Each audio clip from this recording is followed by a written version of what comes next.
This is the Volunteer of the Year award, and volunteers are instrumental to the work that we're able to do at Curative. They're involved in all different things, whether it's spending time in the programs and working with our members in the programs, or helping us with events, or driving, transportation, all of those things. Right now, we have about 130 volunteers that we work with on an annual basis, but that number is even growing because of some additional programs and things that we're doing. Curative could not provide the services that we do without the volunteer support that we get. So when you look at a year and you get to decide who do we really want to celebrate this year, there's no better person than Paula Florent as Volunteer of the Year.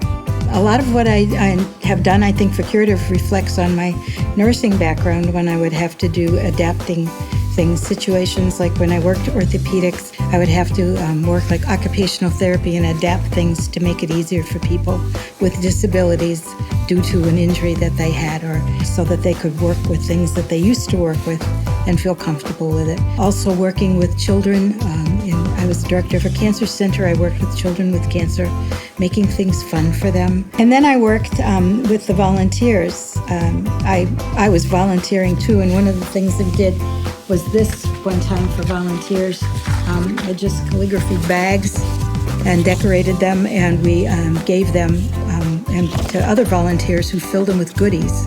And for volunteering, you got one of the bags. And last year we did bundt cakes, and they came in these beautifully wrapped containers, but they were just plain plastic.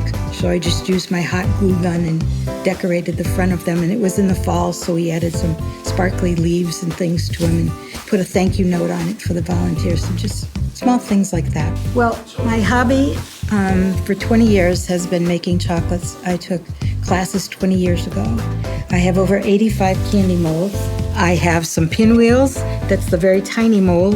I have some pansies. I have some sunflowers. I have hearts in pink and yellow and green. I have stars, and I have chocolate bark that you put the chocolate and then put sprinkles on the top and break it in pieces. And so they could all go through and just pick what they wanted to put in their box. And they brought home a box of chocolates for their families. And it gave them a reason to adapt a hobby of mine into something that they could bring something home. I just want to thank you for sharing your talents and your time with us. You talk about the chocolates that they get to go home with. I mean, how that adds to our members' day it's special. And I don't know if Paula realizes that, but she literally adds sunshine to everything that she does. And that's what her box of chocolates do.